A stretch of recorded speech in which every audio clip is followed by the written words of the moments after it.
All right, so we've been in this series called Testing, talking about the Joseph, and we're pulling out of that for 1 week. Those of you who kind of been following know me and get involved in my life know I kind of went through something this week, so we're going to talk about that a little bit. But before I get there, I need to set this up. The thing is, God has always used his visible creation to teach us about heaven. And that's something that I think we need to realize, that sometimes God's using our circumstances to teach us. And he's so good at it that we think that he brought us into those circumstances just to teach us. He's just that good. I've met many people in their lives that have gone through very hard times, or even sometimes they've gone through sinful behavior, and God brought them back, and he redeems them. And they say, I just think God brought all this into my life to teach me this. And I'm thinking, no, he's just really good at redemption. God is so good at it, and he uses it. And so we see in the Bible when Jesus is teaching his disciples, he teaches them, the people, he teaches them through birds, and he teaches them through farming, he teaches them through fishing. He uses fish to get a hold of Peter. And so he does that. He will always go through our lives, and he'll take whatever we're doing, because he's so good, and he'll grab it, and he'll use it as a means to teach you about himself, even things that happen in our daily lives. And so I have a sermon I kind of don't want to preach, but I felt like I needed to preach today, and it's called Two Dogs, Jesus and Me. So before I get into this part of it, I want to get to the setup to it a little bit, because this is what Jesus is teaching me. And this is not new. I mean, this came home really strongly this week when I lost Zion, but it started actually a couple years ago, and I preached a version of this sermon on our anniversary 2 years ago. Those of you who are here are going to remember some of these slides, but I'm going to go beyond that because Jesus keeps teaching me, and he keeps reworking it, and like, okay, you got that part, but you missed this part. Let's go back and let's take a look at it. So let's start by taking a look at the life of Jesus, because this isn't like spelled out in the scriptures and the Gospels, but if you read carefully, you'll see what I'm telling you is true. Jesus always had crowds around him. It's kind of the way it worked. He would walk in those days. It was not uncommon to have a really great teacher be followed by crowds, and we know certain crowds showed up because he feeds the 5,000, he feeds the 4,000. But it was kind of a lifestyle. There were moments he was alone with his disciples, the one he chose to come with them, but he'd have to get away for those moments. If they just went into a town, people came. They followed him, and you kind of have. I put this thing up, but it's kind of like if you think of a sphere of atmosphere, right? Where if you look at Jesus as the sun source in the middle of it, there's these rings, just like in our sky, where you see the solar system kind of fall in place around the sun. In our case, it's the Son of Jesus. And the closest sphere to him are his disciples, the 12 people that he chose to be his partner on earth. The ones he really is the one who teaches. But sometimes he's not just teaching his disciple, he's teaching to the other people in the next sphere, which are his followers. Now, the followers are the people who, they knew there was something really special about Jesus, and anytime he was in the area, they would go to see him. Just like there are some people, there are some bands or something, whenever they're in the area, you're going to go see them, or a speaker or a comedian. Whenever they're in the area, I'll go see them. And depending on how devout you are, you may travel some to see them. Oh, they're in Cleveland? Oh, I'll go to Cleveland. It's only 4.5 hours away. Let's go. And so you'll follow them like that. But then when you're done, you go back home, right? And that's how it was with these followers. They would always want to hear Jesus preach. And, of course, it was probably amazing to watch all the miracles he was doing. But when they were done, when he kind of moved out of their area, oh, he's going to Capernaum? Okay, time to go back home. So they were followers of Jesus. They always wanted to see him whenever he was around. But they weren't as committed as the disciples who were always with Jesus. And then you have this other atmosphere out there, the bigger one. This is a much bigger. And this believers. The believers were the ones who kind of thought this Jesus guy was right. They knew about him. They talked about him. They kind of believed he was who he said he was. But they didn't really leave their house to go visit him. If he was in the area, they'd go. I'll hear him anytime he's around here. He's very interesting. If he comes to the tabernacle, I'll go down there and listen to him in our temple. But they were just believers. They liked him on Facebook, kind of a thing. They didn't go a whole lot further than that. And then you have the non-believers. Those people were out there too. They'd hear him go, that guy, and he'd walk away. Now, this actually maps exactly to this idea that we see in the parable of the sower. And I know people coming here for a while are probably tired of the parable of the sower. I go to it all the time. But that's because Jesus said this is the baseline of all parables. If you don't get this, you're not going to get anything, he told his disciples. So this is a very important parable. I'm not going to spend a lot of time on it today, but I'm going to hit the notes of it so everybody remembers it and we're all on the same page. He talks about the sower who comes and sows seed, and he went out and some fell by the wayside where the birds just came and ate it up. Those are the unbelievers. Hard ground, hard hearts, nothing gets in. And then he goes on and says some came and they found stony places that don't have much earth. This is the place where the rain has brought some topsoil into these rocks, but there's good topsoil right there. So there's soil. And it falls there and it grows up instantly. Bang! Because it's really great. It's warm and it's moist because it's just rain, and it's really prime spot for planting. And so it just goes right away. But he goes on and says, but the sun comes out, they get scorched. There's just no depth there. There's no depth. They have no root.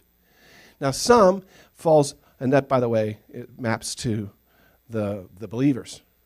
Because believers, they believe Jesus. It springs up. The word hits them, and I believe it. But then, they hit stony ground. They hit the part of their life they're not willing to change. They hit the sin they're not willing to give up, and it dies. That's the believer sphere. And then we get this one here, the ones that falls upon the thorns. The thorns spring up, but the thorns come up and they choke out the word. That's the followers. I know that's kind of a shock, but that's the followers. And then the others fall on the good ground that yields a crop 100, some 60, some 30-fold. And so that's the disciples. And you think, man, he's kind of harsh there to the followers, right? But watch what he says. Watch what Jesus tells them. When they're all alone, the disciples say, explain that parable to us. And so he says, well, the sower sows the word. Some are like the seed along the path where the word gets sown. As soon as they hear it, Satan comes and takes it away. That's the hard heart. That's the unbeliever. So that's that one. And he goes on and he says, but others, like seed sown on rocky places, hear it, receive it with great joy. But since they have no root in themselves, they last only a short time. These are the believers. I believe it, but it's not changing them at all.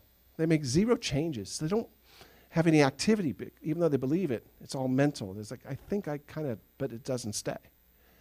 Now, when trouble or persecution comes, they're gone.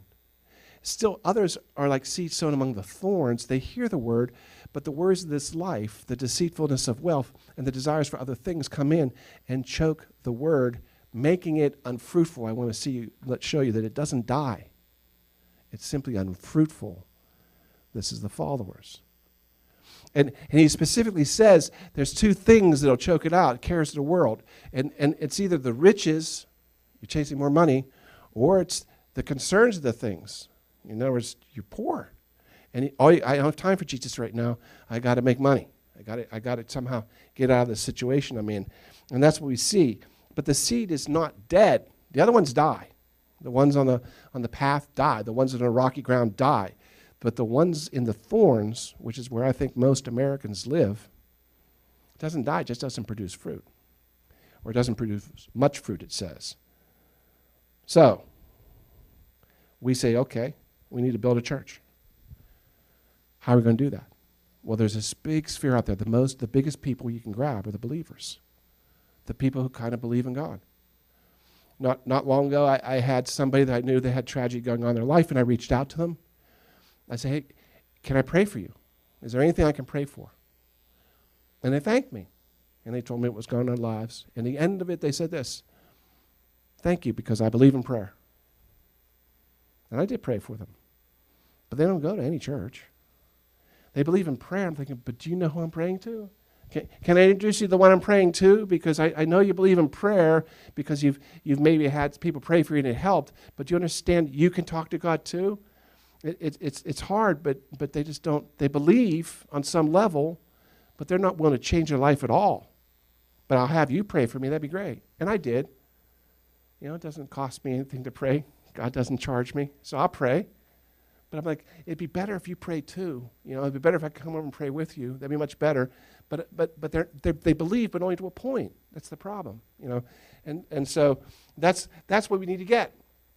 That's what the church has said. We need to go get the believers, bring them in the buildings. We'll turn them into followers. That'd be good. But the problem, if you look at Jesus, is he wasn't too concerned about the believers. His ministry, I mean, he preached them, he healed them, he took care of them, he wept over them. So I can't say he didn't care about them at all. But he was really okay with them leaving. We see that. He literally dismisses them. He made the disciples get in the boat, and he dismissed the crowds. You know who those are? Those are the believers. We're leaving now. You guys all go home, because I know you're going to go home. Because you're just believers. You're not followers. So he sends them home. But that's no way to build a church, Jesus. I really admire that one thing Francis Chen said once. He said he was driving along, and Francis Chen, for those who don't know, he had a big mega church in California. He's driving along, and he says this to his wife. I just love this conversation. He says, you know, I was thinking about it. If Jesus had a church here, mine would be bigger than his. And his wife kind of like starts shifting over in her seat, like, where's this going, you know? And he says, because I know how to draw a crowd, and I know how to keep a crowd, and Jesus doesn't seem to. In fact, he dismissed crowds. He kicked them out. He sent them away. He would send crowds away. I don't. I draw crowds. And he's quiet for a while, and he says, which means I'm doing something wrong. And he quit his megachurch. I love that. I love that courage. I love that realization. I'm doing something wrong. Jesus isn't. I'm doing something wrong. I'm chasing the wrong crowd. I'm chasing believers. And a book came out. Some of you may have heard it in 2011. I actually have it, called Not a Fan. And the whole thing is by Kyle Idleman. The whole thing of it was, I'm not a fan of Jesus because Jesus doesn't want fans. He wants followers. It was an interesting take on it, you know. And the whole book is basically saying, forget the believers. We need followers. We don't need believers. Churches are filled with believers. They don't mean anything. We need followers. But the problem is, he wasn't concerned about the followers so much either. If you look at what Jesus was doing in his ministry. Again, the followers left, and he kind of was okay with that too, because he knew they were going to leave. They were just followers. They were only there while he was nearby and things, and eventually they're going to move on. We see that. He's walking along the road, and a man comes to him and says, I will follow you wherever you go. And Jesus says, really? Foxes have dens and birds have nests, but the Son of Man has no place to lay his head. He's saying, no, you won't. Wait till you find out we're not heading to a hotel right now. Wait till you find out we're going to sleep outside tonight. Wait till you find out we don't have any money and we're going to be hungry tomorrow. Wait till you find that out. You're going to leave me because of the comforts that you don't have. Another one comes up and says, he says to one guy, follow me. Watch what he says. Is, well, okay, yeah, I'm going to go do it, but first let me go home and bury my father. And Jesus says, let the dead bury the dead. You go and preach about the kingdom of God. I'm calling you to be a preacher. And he says, well, let me go home and bury my father. What he actually means, by the way, is not just bury the father. There's a whole ceremony that goes on with that. And he was going to mourn with his family for a full year and get his inheritance. And he said, when all that's done, I'll follow you. He said, no, you're not. You're not. Let the dead bury the dead. You're not going to do that. And another one, he comes up and he says, I will follow you, Lord. But first, just let me go home and say goodbye to my family. That sounds reasonable. Except Jesus knows when he goes home, he's not coming back. And look what he says. He says, no one who puts a hand to the plow and looks back is fit for the service. These were followers, folks. These are people who just said, I will follow you. He said, I don't care if you follow me. I'm not looking for followers. That's not what I'm looking for. See, followers keep God's word, but is unfruitful eventually because other things in their lives are more important. The thorns choke it out. He says, I'm looking for that good soil. I'm looking for that one thing. So he let all the followers leave him. In fact, many of his disciples, when he kind of got closer to the end and he started explaining that he was going to be killed and crucified, and he was using imagery in order to do that, and it was freaking them out. They said, well, this is a hard teaching. I'm following a guy who's going to die. I'm following for a guy who's going to have his body broken. That's really, really hard. And Jesus knew when his disciples complained about it, he says, does this offend you? Well, that if you should see the Son of Man ascend to where he was before, it is the Spirit who gives life. The flesh profits nothing. The words I speak to you are spirit, and they are life. You're offended by what I'm telling you, but my words are life. Do you understand? You want to see me a king? No. I'm going to be the king in heaven. I'm going to ascend to where I was before. But from that moment, many of the disciples, the people who were following but not chosen by him, went back and walked with him no more. The 12 remained, though. And then I want you to picture this. Jesus has a big crowd, and he's walking along. He's getting closer and closer to the crucifixion, and he's heavy on his heart. He starts telling them all these things are going to happen, and they leave. Like, I can't imagine what I could say that make you all go, that's it, and get up and leave. I guess I came close Thursday night, but some of you might have made fun of what I said on Thursday night. But, I can't imagine what that'd be like. But Jesus, that's what happened. They said, we're out. And then this is really sad. He turns to his disciples and says, are you guys going to leave too? Everybody else is out. Are you leaving too?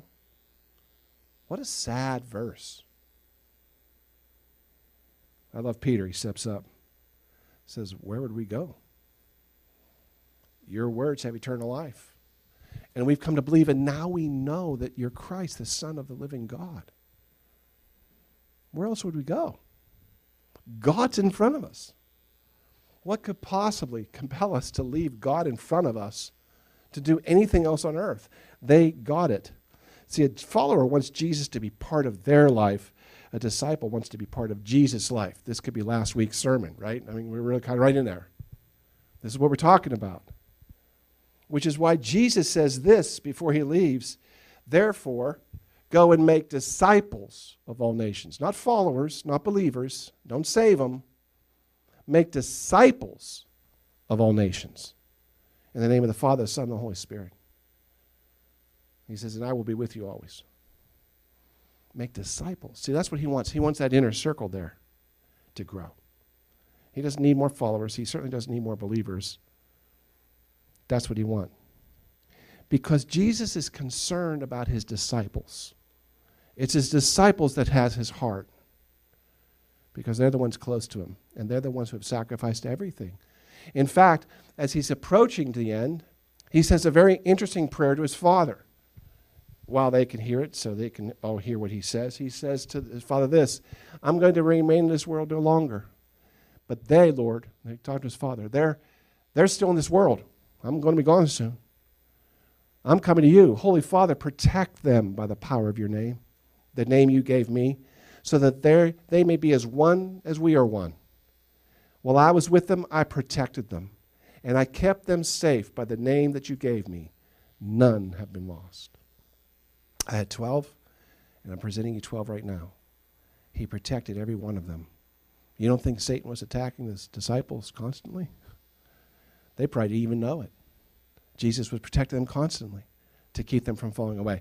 And so that's the thing. We need to understand that God wants disciples, not followers. What does that look like? Which brings me to a tale of two dogs. The first dog, now, and first of all, apologize to you right now if you're not a dog person. Hang with me. I think you'll still get something out of this sermon anyway. I am. Those of you who know me, I know I am. The first dog I really ever had was this guy. His name is Czar de Maria of Penn, officially on his registration papers. He was a Siberian Husky, and he went by the name of Mariah. And yes, I'm saying he went by the name of Mariah. Now, in my defense, Mariah Carey was 8 years old when I named him, and no one had heard of her. I had learned a song on the guitar called They Call the Wind Mariah, and I thought it was just a name for the wind. It was quite a shock for me when I found later it's spelt Maria. I did not know that. So I named him Mariah, and I put an H on the end of it, thinking that would be okay, but then Mariah Carey comes along, and okay. It was, what did you name a boy dog Mariah for? But I did. Anyway, he's a Siberian Husky. And if you're on every YouTube and you start liking dog videos, you'll start seeing a bunch of Siberian Huskies. They are characters. They are, and he was. I mean, they don't bark unless they're trained to bark. They howl, and they talk. It's hilarious. It is. And they run around like zoomies, and they're just funny. But I lived by Round Hill Park. My house backyard backed into the back end of Round Hill Park, which is the important end because that's 500 acres of untouched land. They bought a farm and just left it. And so they've all this farmland back there. So I could take my dog off lead and just go. And for some reason, I can't explain to you why, because we had more people here then. I mean, my graduation class was almost 400 people. We had a lot of people then, but I never saw anybody back in the back hills of Round Hill Park. And I would walk, because I was young and a teenager then, in prime of my life, I'd walk like 3 to 5 miles through the woods, and he'd run like 15. And he's like, come back every now and check on me. How you doing? Okay, cool. Off you go. You know, those dogs love to run. They just run, run, run, run, run. And when we come back, you know, he'd just be out of it. He's, you know, he collapsed, a big smile on his face, his tongue hanging out, so happy. And that calmed him down. So he was pretty calm dog for the family. Now, you have to keep a husky confined. And for us, that was a 100-foot rope that he wore at all times, because he stayed outside most of the time. He came inside, and then he'd get hot one outside and come in. So he loved the family, but he loved his outside. And he'd tangle that rope around everything. You have to go untangle them all the time. That was Mariah. And we went pretty much every day. In snow, rain, we went. And that was our routine. And on December 10th, 1978, Mariah got shot.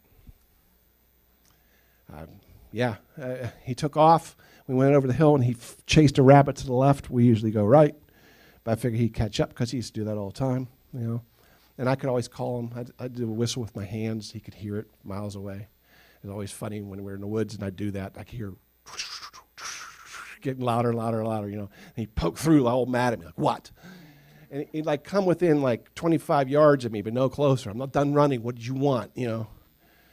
Because he loved his runs. He loved me, and he followed me through it. But on this day, he took off, and he chased a rabbit. And I was going this way, and I heard the shot. I didn't know that was him, though, because it seemed too far away. Huskies move fast. He ended up in a neighbor's yard down there, and according to what the neighbor said, he was a cop in EF at the time. According to what the guy said, he was chasing one of his cow. So he took out his police revolver and shot him. Bullet went between 2 ribs, collapsed a lung, came out between the 2 other ribs, didn't break anything, through and through. So he starts running back up to the house. It was December 10th, like I said, there was snow on the ground. And I start running back because a neighbor had come to me and said, Mariah's been shot. And so I go running back. I can't believe it. And when I get there, he has just about made it to our backyard, bleeding from both sides. And I picked him up, and I carried him up to the yard. I'm screaming. My mother, who's a nurse, came out, saw it, gathered up snow, and packed it into the wounds. Told my dad, find somewhere we could take him. It's Sunday. No one's open on Sunday. But Dr. Hope in West Newton lived right by his veterinarian clinic. And so he said, go ahead, bring him in. But I'm telling you, if he was shot with a police revolver, not much hope. So we took Mariah there, and he told us later, he says, whenever I saw him, I thought that dog's not going to make it through the night. But he took him, and he stitched up his wounds and put him on IVs. And we went home. And I went back and traced his path and saw he had laid down 3 times to die and got up and kept coming. Wednesday, we took him home, pulling against the leash. It was unbelievable. Now, he was still in bad shape. Mom nursed him back, but that dog would go on to live 14 years. I always have to add that, because last time I didn't, and everybody thought he died. I said, no, he lived for 14. He was 14 years old when he died. It was one of those things when I first got Mariah, it was, that's going to be your dog. You're going to take care of him. Buddy, when you leave this house, you better believe you're taking that dog with you. I was in high school at the time. But after my mom had spent all the time nursing this dog back to life, I said, you will take this dog from my cold, dead fingers. You know, it's like, that was it. That wasn't going to happen. So I moved out of the house, and he stayed, and he actually became a very important part of my mom's life, of everything she went through. And he had a job to do there, and he did it well for 14 years. And that's just an amazing tale of heart and courage. And I used to tell everybody, that was like the quintessential dog to me. That just showed you his faithfulness and his heart. What a strong heart to come back, because he knew he had to get back to us. In pain, dying, if I could just get back to them. If I could just get back home. And it worked. we were able to save him. Quick work on my mom's life, my mom, and the adrenaline coming to me let me pick him up and carry him. It worked. And I always thought that was going to be the greatest tale I've ever had to tell about a dog. I really did. And I told it a lot, and I usually even do a better job on it than this. I can really make it last. But when people ask me why I love dogs, I'd always point to Mariah. That's the dog right there. That's the gold standard of a faithful dog and a loyal heart that brought him back after he was shot. And then I met Zion. Zion Jeremiah Grice. Jeremiah just because you have to have a name in the middle when you're mad at people, right? I mean, when I was a kid, my middle name is Joel, or Joel Grice. And my mother turned it into a 2-syllable word, but she was mad at me.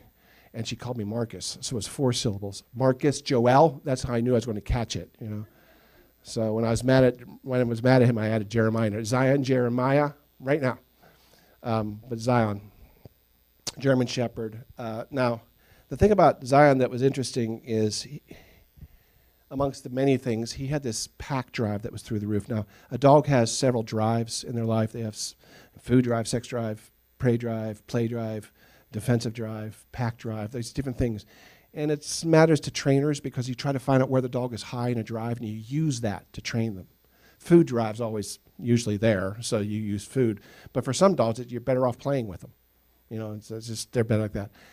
Zion's number one drive, unbelievable, was pack drive. This dog was a Velcro dog. I mean, he had to be, this is him as a puppy. That's poor Victoria trying to work right there. She could barely move. He said, you know, and she'd move and he'd move with her, you know. He just wants to be with the pack. And he was very smart, and he learned what he needed to do to fit into the pack better. I've always said he just trained himself. Piece of cake with that dog. He just trained himself. But that pack drive was just unbelievable. We'd come home from church, you know, we'd leave him for several hours, especially on a Sunday, go out to eat afterwards. Just one time, we came home really late. It was like 2:30, almost 3 o'clock. We leave at 9 or something. That's a long time to leave a dog. Now, he's not in a crate or anything, but it's a long time to leave a dog. And he wasn't that old. And so we felt guilty. So we were out eating. We took him home a steak. You know, like, okay, guilt offering, you know, going to take him home a steak. So first thing I knew, this poor dog's going to be crossing his legs and walking in circles. The poor thing has to pee, right?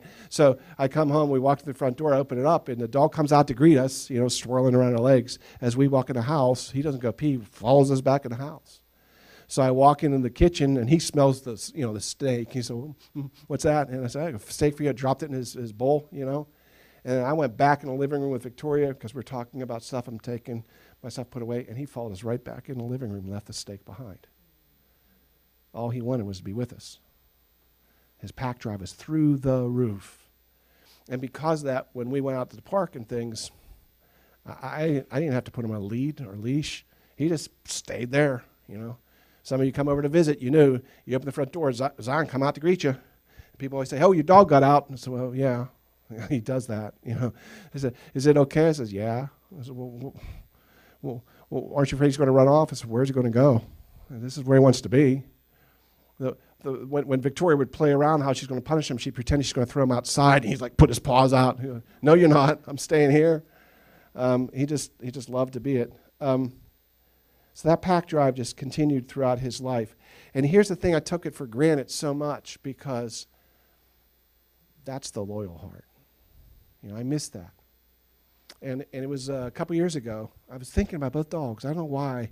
I was contrasting them. I realized I'm more attached to Zion than I ever was with Mariah. Even after the shooting, you'd think that would I just felt it, and I just had God tell me, Zion would have never been shot. You want to shoot Zion, you have to shoot me first. That's the faithful heart, right? Mariah was a follower. He loved to follow me through the park. He loved to run around, but he had his own thing he had to do. And he came in to check on me to make sure I was okay, but he checked on me from yards away while he went and did what he wanted to do. And I realized how much I had lived my life like Mariah and how I was not living my life like Zion. Because I was very much interested with God of going and doing what I wanted to do and come back to check to see if he was still with me. I'm still okay, God. I still love you. I'm still following you. But I got some stuff I got to do first. I was living like Mariah. And Mariah got shot. Because bad things happen to followers. And because Zion was always next to me, that never happened to him. Nothing like that would ever happen to him. He would have never been shot. And I've said this before because I find it interesting that God uses the metaphor of a shepherd with us. I'm the good shepherd, right? And you're my sheep. He doesn't have to. Isn't God everywhere at once? He could have said, I'm like the son, but he didn't. He said, picture me like I'm like the shepherd. And that's a different picture, really, than what the sun would be if he wanted to use that, or the air or the wind. He doesn't use those pictures. He says, no, it's like the shepherd. And here's the thing about it. The safest sheep is the one closest to the shepherd. If the wolf attacks, you know which one it gets? The one on the 20 yards away looking. You know the one he doesn't get? The one near the shepherd, who's holding the rod and the staff. You know, a lion came and tried to take a sheep off of David. He taught it a lesson. You don't take the one near the shepherd. The shepherd will protect him. What did Jesus say? I protected them, God. Every one of my disciples, I protected them. But here's the thing. Do you know who determines how close you are to the shepherd? Not the shepherd. Right? This is an amazing metaphor when you think about it. It's not the shepherd who determines who stands next to him. It's the sheep. It's the heart of the sheep that determines where they stand in relationship to the shepherd. So the heart of the sheep determines how well protected they are. We were up in Ohio, which I'll talk about another time, and we were looking at puppies. Don't get excited. But it was kind of chilly. Wind was blowing. This is just this past week. And they're all these little, they're 6-week-old puppies running around. And so I went out. I sat in the grass kind of to be near them, you know. Well, pretty soon, one of them came by and sat right next to me. And then the other, then the next, then the next, then the next. Now, I didn't have any treats in my pocket. I was warm. You know, and they learned, what's that puppy doing? Okay. And they came over, and there's one who didn't, though. He just was off doing his own thing, and he didn't see. Every other puppy was right there by me because this dude's warm. It's like, there's warmth here. You know, he's big, he blocks the wind. You sit over here, you know. I had every puppy near me in no time at all because they realized that's where I want to be. That's warm and comfortable. That dummy over there is getting cold, but we're having a good time over here. They all just went to sleep. They're walking around mewing and whatever those puppies do. And as soon as they came up, okay, now I can sleep. Boom, right by me. Right? Isn't that how we should be with Jesus, the shepherd? Shouldn't we go to him and we're told that God tells us this very clearly. He says, draw near to God, and he will draw near to you. Why does God make you make the first move? Why shouldn't he come near me? Why should God leave the other sheep? Why should he leave? I know he goes, finds the one who's missing. I'm just saying we're in this pasture here. Why should God come to you when you should come to him? He's the shepherd. Let's go near him. Cleanse your hands, you sinners. Purify your hearts, you double-minded. Draw near to God, and he will draw near to you. But the safest sheep is the one closest to the shepherd. Guess what? The closest sheep is the one most comforted by the shepherd. What do you want in life? To be safe? To be comforted? Well, there's a way to do that. It's to draw close to the shepherd. And you decide that. And we know that that's important because what did we just read today, folks? I will fear no evil, for you are with me. Your rod and your staff, they comfort me.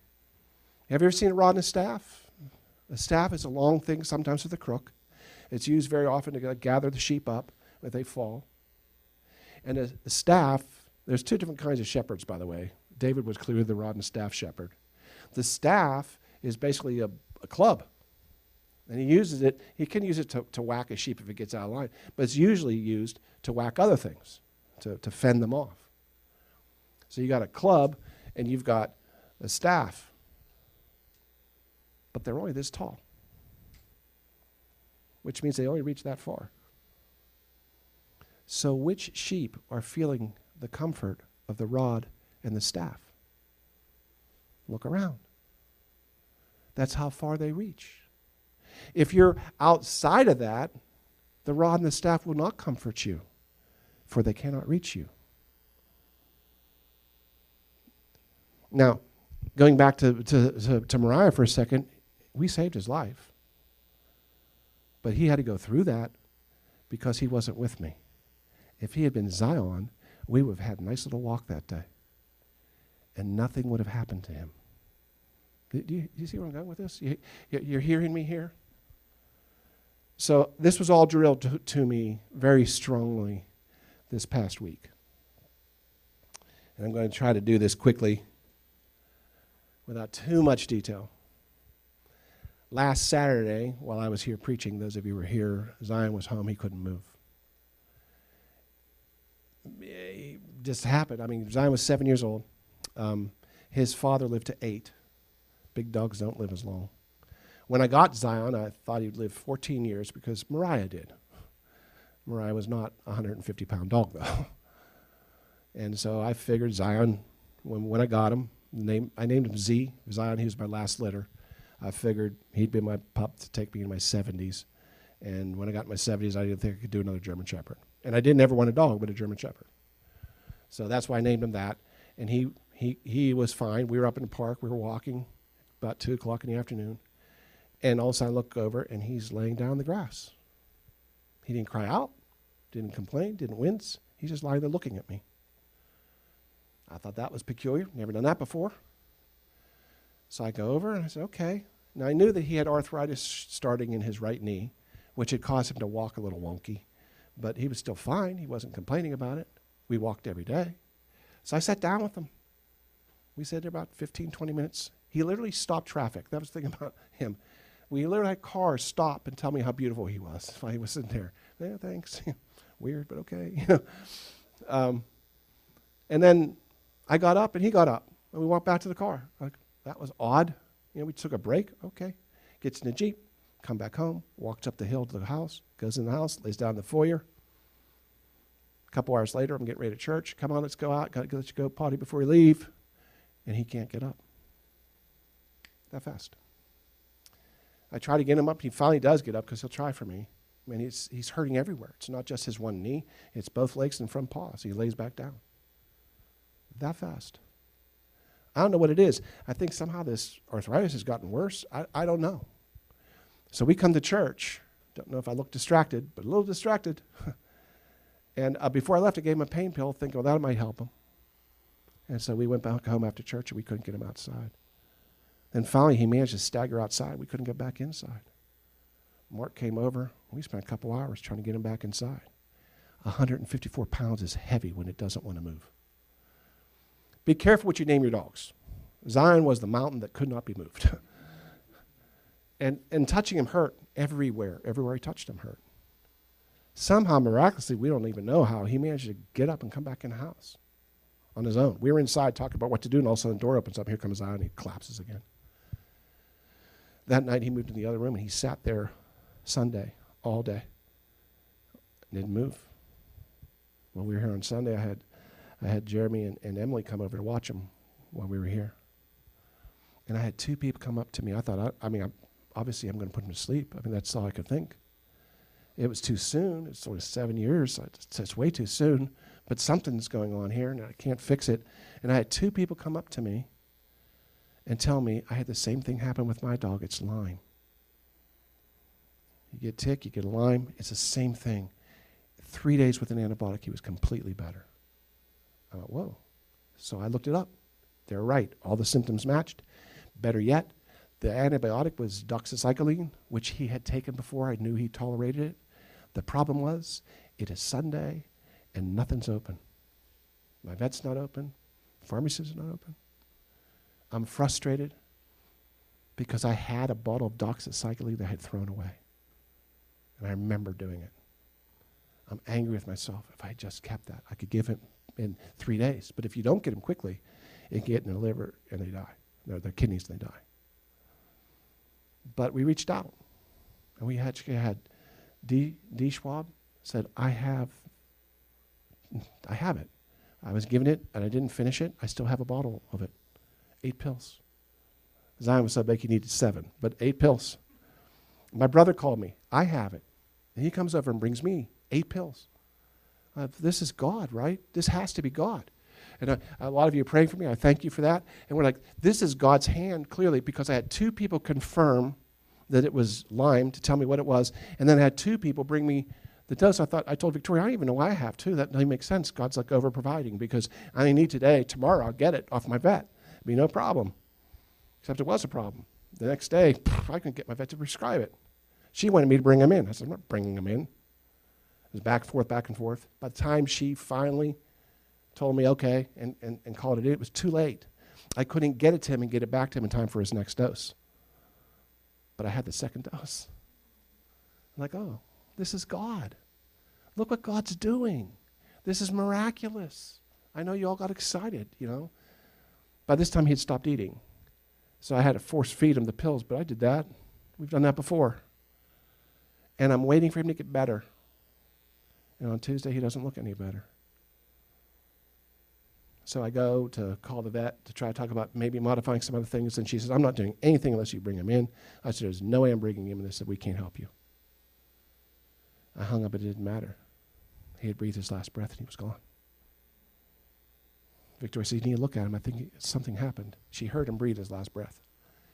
And he was gone. Okay, so I'm gutted, right? I lost my friend. It's too early. I wasn't expecting for 3 years. And so I'm sitting there trying to work through this, right? And I'm like, where was God?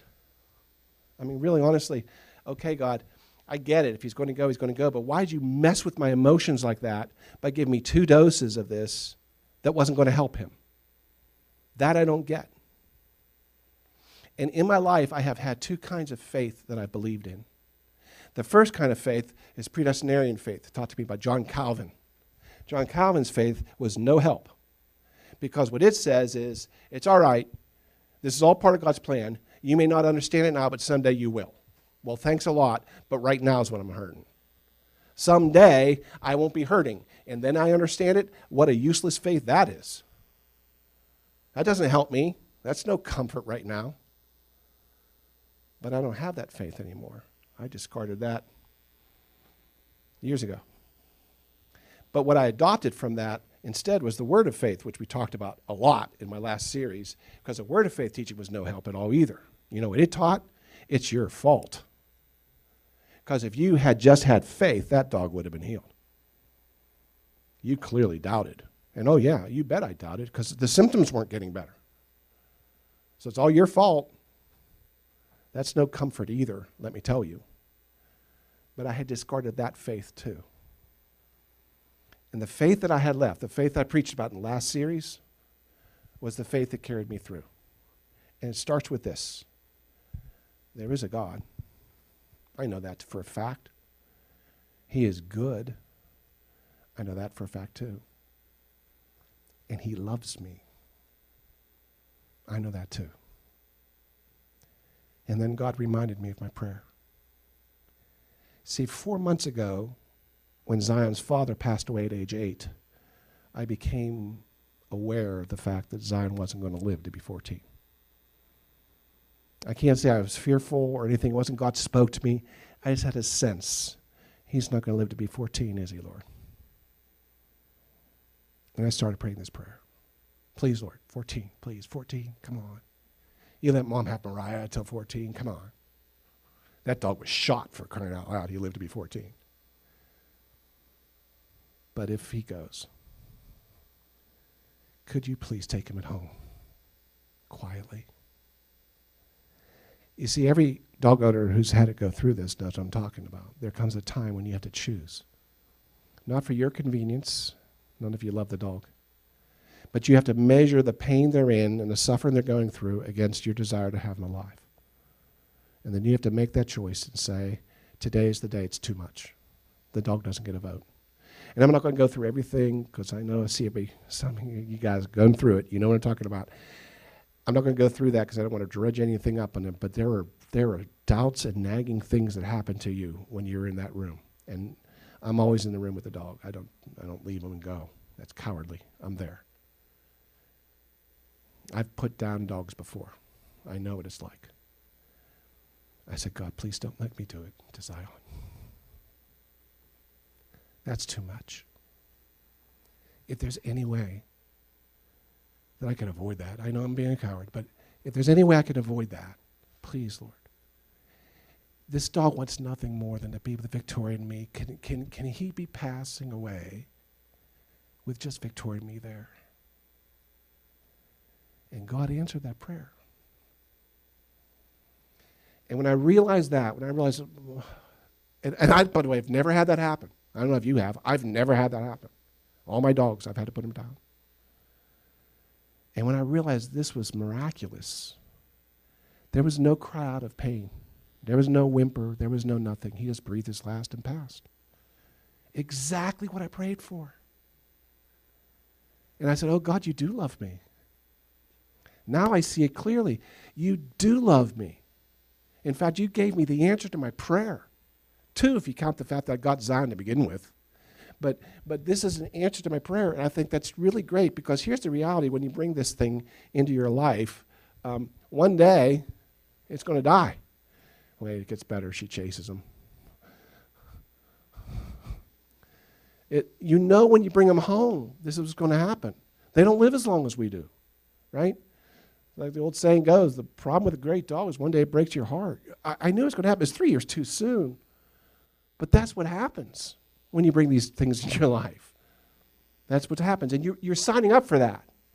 So when it happens, you can't blame God. You knew it was going to happen when you did it. It was 3 years more for that I wanted, but I don't have God's sight and foresight and timetable, and I don't know. It was just his time. So now, here's what happens. I stop focusing on the now, and I start backing up and saying, wait a minute, God, there is a God. He's good and you love me. I see that. I see you love me. You've done this amazing thing for me. I started thanking God. Yeah, it was more sooner than I wanted, but God, I love you for doing this. This stupid thing, because I know some of you like the dogs. What do you care about? I get it. Some people don't even like dogs. I get it. But for me, it was important. And he actually stepped in and did this thing for me. So now I'm actually praising God. Thank you. You know, there is joy here because you love me and you're helping me through this. Because that's the promise from God, by the way. Not that you won't go through things, but that he'll be there with you through those things, right? My father said this when we adopted Emily. I'll never forget this. This is one of the greatest things I've ever heard. God's hands are always moving in our lives. And every now and then, he lets them linger long enough for us to catch a glimpse of them. Right? I just love that. Every now and then, he slows down just enough so you could see his hand. But they're always moving. And so that was something. I started praising God.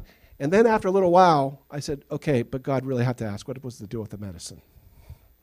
You know, why that? I don't get that. And that's when I was told about the medicine. Because he knows me. He knows who I am. I'm this problem solver. I always try to solve problems. I've solved them for a living. That's my job. If I had not gotten that doxycycline, I would have never forgiven myself for throwing that bottle of it away. The reality is, by the time I saw the symptoms, it was already in his liver, or his kidney, and it was already too late. If you catch it before, success rate's 98%. When it hits the kidneys, there is no success rate. It might be like 0.01 or something. It was already too late. I didn't know it. But because I had that, because that was given to me, because I could give it to him, I can say I did everything I could do. It was just his time, right? And so as I was driving his remains to where he is up in Canonsburg, this verse came to me. Now, I'm about to do something I complained about Russell Wilson last week doing. I'm going to misappropriate a verse, but hang in there. I'm going to explain to you why. Okay, so I'm doing it. I know I'm doing it, but there's a scripture that says this: "There is therefore now no condemnation to those who are in Christ Jesus, who do not walk according to the flesh, but according to the Spirit." Now I know he's talking about condemnation for me and my sin. I know that, but here's the thing I want to point out with this verse: God doesn't want to condemn. God doesn't condemn. In fact, God convicts. There's a difference. God doesn't condemn us. He doesn't like condemnation. Jesus' first miracle was turning water into wine. Do you know why? Because they would have been condemned, meaning the groom, for not having enough wine. They would have pointed the finger at him forever. And Jesus is not on my watch. He's not going to let this thing start out by people blaming them for having a bad party because they ran out of wine. So he actually turned water into wine just because God hates condemnation. I would have been condemning myself. And believe me, as I was driving, the accuser of our soul was trying to get in there. I said, you just shut up. I did nothing wrong here. There was no condemnation. But let me give you another verse. I'm not going to misappropriate because he says this too. And this is important for us to catch. And we know that all things work together to the good of those who love God and to those who are called according to his purpose. That is good for me, not Zion. It's my promise now. Love Zion, but he is a dog. The promise here is to me. God's saying, I'm going to work everything out for your good. The dog's only going to live 7 years, but you're going to live forever. So God is working things out for my good. That's why he went to all these things. And when I started to do that, by the way, I'm not going to bother telling you them all. There was like a dozen things that God did during this time to show his love for me. It was amazing. It was truly amazing. And so as hard as it was to lose my friend, God loves me. That's so much more important. You know, God's still working in my life, and he's still comforting me. And I feel like the reason why is because I'm closer to the shepherd than I used to be. Victoria remarked to me when I lost Mozart, wow, I don't even know how many years ago that was, long time ago, long before the church. She says, you were a madman when you lost that dog. You came home, right now, we're going to go out and get a new dog, right now. And she was on a medical thing that she had to kind of stay home and not feeling very well. And well, I'm going, I don't care. She says, you were crazy. But I was actually able to give comfort to Victoria in this. Because I'm closer to the shepherd than I used to be. I'm not the Peter, James, and John level yet. I maybe have 1 foot in the circle, but I feel like I'm closer now. And because of that, the rod and the staff, they comfort me. They can still they can reach me. I'm close enough. I'm just saying there's a benefit, for this. But until we fix our faith, we'll continually miss all the times God's hands are moving in our life. We'll miss it. If we keep believing that other stuff that we've been taught by men and not by the Bible, we're going to miss the times God's hands are moving in our life. And we need that. We need to know God's still there. We need to know God still loves us. And you only get that when you fix your faith. If you're living some of that other false stuff, you're going to keep being condemned by it, and you're going to be disappointed by it. We need to fix our faith. Because if we don't see God's hands moving in our life in the dark times, then we will have no light. There's times things are so dark, the only hope you have for light is to see God still loves you. And that's what we have to work towards. God never promises that we won't have problems. In fact, this is what he says in Isaiah. Thus says the Lord who created you, fear not, for I have redeemed you.